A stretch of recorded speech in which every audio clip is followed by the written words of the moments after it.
The deeper we delve into the evolutionary family tree of humanity, the more we realize how much more complex and mysterious it is than we ever imagined.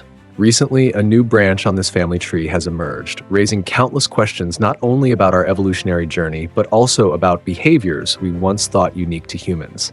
This is Homo Naledi, a distant cousin of ours.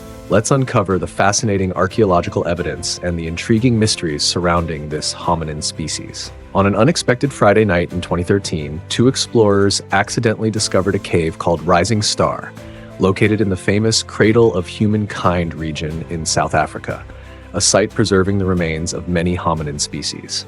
They navigated narrow, dark passageways, at times squeezing through gaps barely large enough for one person. If it had been me, I'd have been terrified, right there and then. Finally, they reached a small chamber called Naledi, which was filled with human-like skeletal remains. But don't think it was just a few bones. This was a treasure trove of more than 1,550 skeletal fragments and teeth from at least 15 different individuals. What shocked scientists wasn't just the sheer number of remains, but also the absence of typical signs. There were no traces of fire, even though the chamber lay in complete darkness with no natural light. No tools were found either, and another strange detail stood out. Only a single bird was found alongside the human remains. Moreover, these remains were remarkably intact, suggesting they may have been placed there either while still alive or shortly after death before decomposition set in. Notably, the remains included males, females, children, and the elderly. This raises a major mystery. Who were these people? What were they doing here? And how did they get into this chamber? When a research team from the University of Johannesburg analyzed the findings, they realized this was an extraordinary discovery. The skeletons of these individuals appeared primitive, yet exhibited unusual features that combined both modern and ancient traits. We're not just talking about small-bodied hominins, but a uniquely structured species.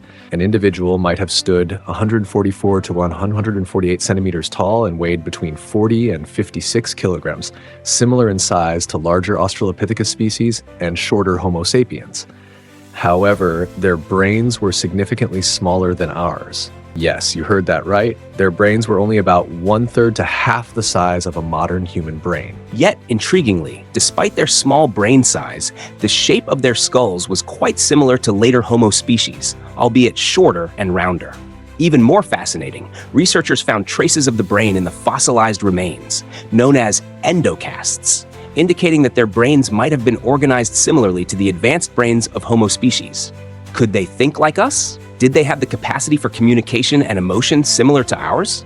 What truly amazed me was that, despite their small brains, their skeletons displayed very modern features, such as hands, feet, ankles, and joints resembling those of Homo sapiens and Homo erectus. They even had traits suited for climbing, such as long arms and fingers, a flared pelvis, and rib structures.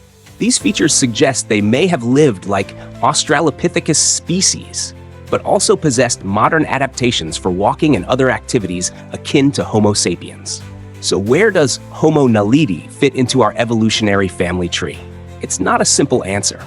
Based on their relatively primitive skeletons, scientists hypothesize that Homo Naledi might have evolved around 2 million years ago, potentially as an ancestor or a close relative of Homo erectus. However, in 2017, archaeologists discovered that these remains were only about 300,000 years old, a finding that overturned previous theories entirely. How could a hominin with such primitive features have existed so recently? These findings suggest they may have been isolated and evolved separately from Homo erectus. This is precisely what makes Homo naledi a significant evolutionary mystery. Larger-brained, physically robust hominins were believed to have won out and displaced other species. However, Homo naledi proves that humanity's evolutionary path can take many different directions. For some reason, certain hominin species may have persisted and thrived in isolated, remote areas. How did these remains end up in the Naledi chamber? Many hypotheses have been proposed, but the most plausible one is that they were intentionally placed there.